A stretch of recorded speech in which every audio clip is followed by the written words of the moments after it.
Assalamualaikum warahmatullahi wabarakatuh.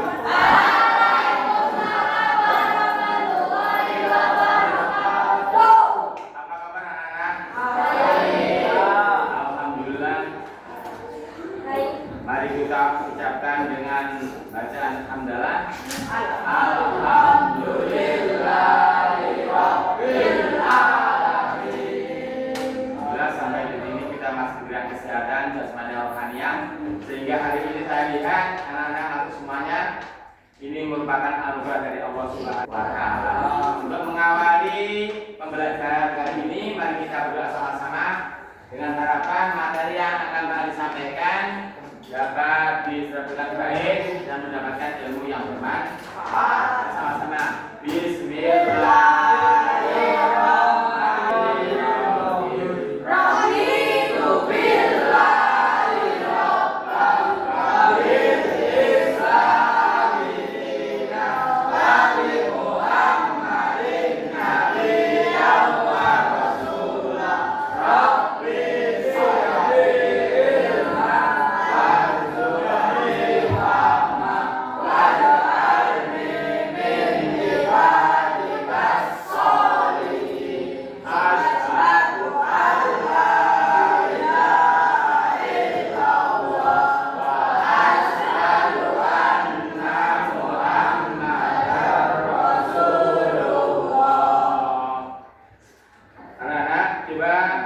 Pertemuan kali ini kita akan bahas bab 9 tentang rusak.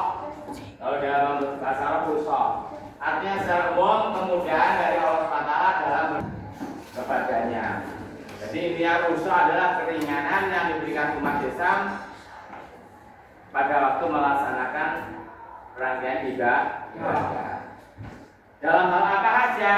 Sholat, zakat, puasa, haji itu ada keringanan asalkan memenuhi syarat-syarat yang telah ditentukan.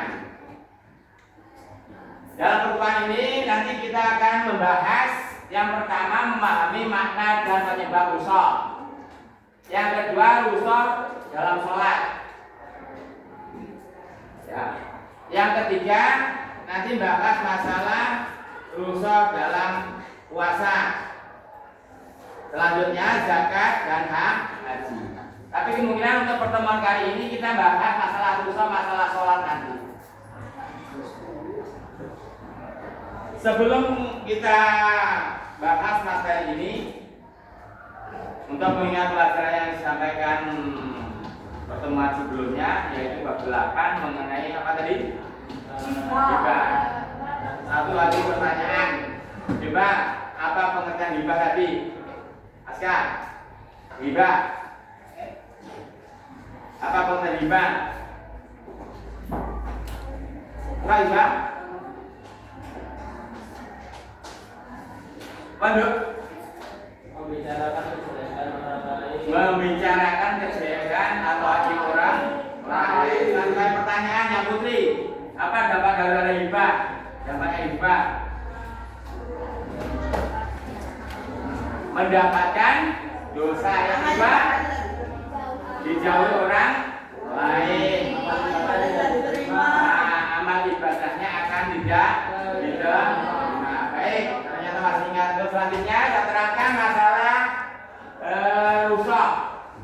Rusak adalah keringanan yang diberikan umat Islam kaitannya dengan masalah ibadah, baik sholat, puasa, zakat maupun haji. Pada pertemuan ini kita bahas masalah rusak dalam hal sholat.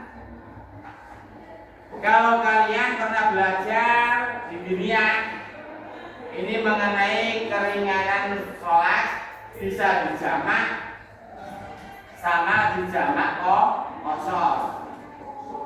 Kalau dijamak berarti mengumpulkan dua waktu sholat menjadi satu waktu.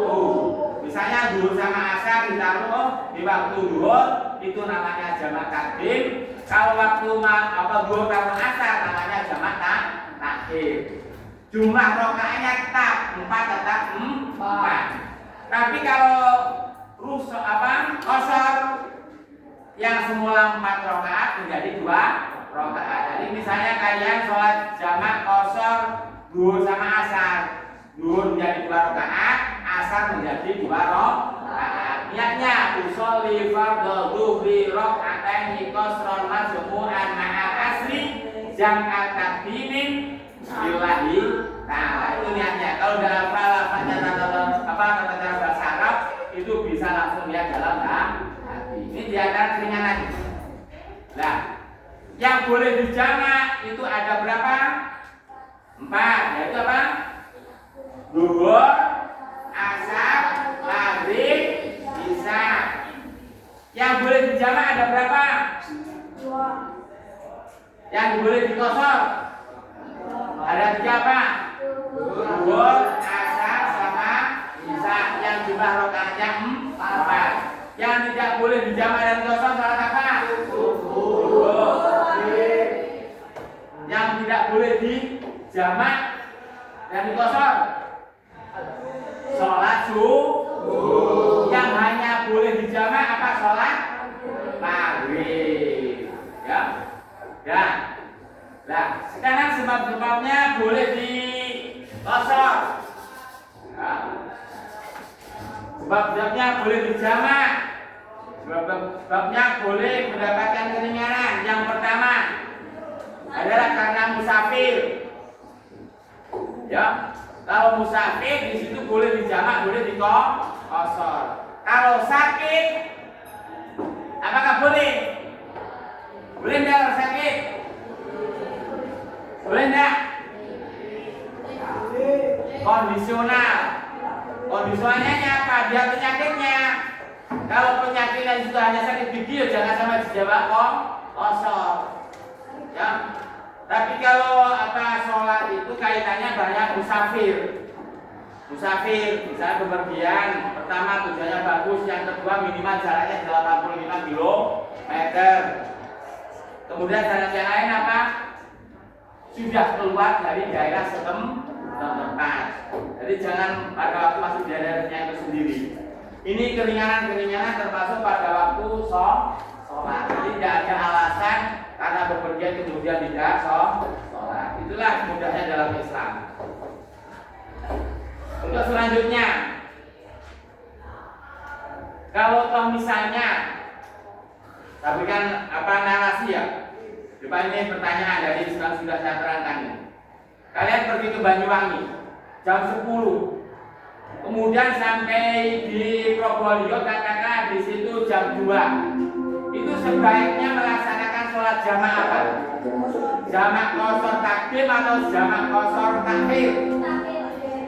Yang bagus jamak qashar takhir. Kalau takhir berarti diperkirakan nanti kalau sampai Banyuwangi jam berapa? Jam sudah masuk asar. Kalau misalnya dikerjakan di Probolinggo boleh enggak? Boleh, tapi termasuk jamak apa? Takdim. Berarti sholat asar dikumpulkan pada waktu waktunya sholat paham ya? Sudah paham? Ini keringanan mengenai jamak qashar takdim takhir yang dikerjakan oleh musafir. Jadi tidak ada alasan kalau misalnya kalian bepergian tanpa sholat. Misalnya kalian rekreasi ke Bali. Ya, Bali, mudah-mudahan nanti kalian kelas 8 ada rekreasi ke Bali sana. Yang berangkat dari sini biasanya itu maghrib. Nanti di sana itu nanti menjelang subuh. Tapi sebelum masuk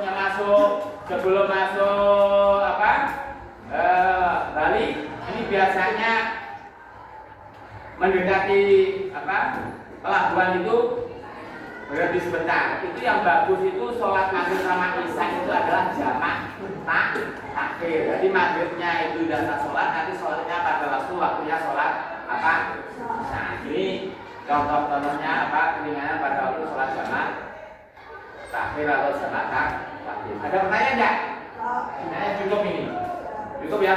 Coba sekarang niatnya kamu tunjukkan. Bismillahirrahmanirrahim.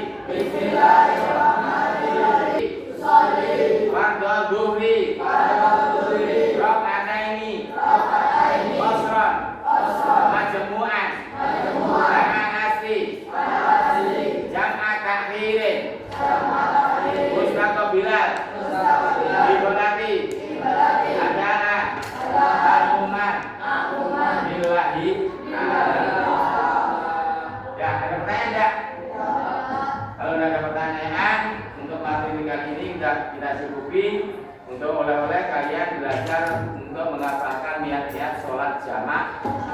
takdim atau jamak takhir, akan niat sholat jamak saja yang ada dalam buka. Kalau tidak ada pertanyaan, saya akhiri. Mudah-mudahan kalian kita semuanya senantiasa berada dalam lindungan Allah Subhanahu wa Ta'ala. Amin. Sebelum saya akhiri, saya simpulkan pengertian sholat jamak adalah mengumpulkan dua waktu sholat menjadi satu waktu.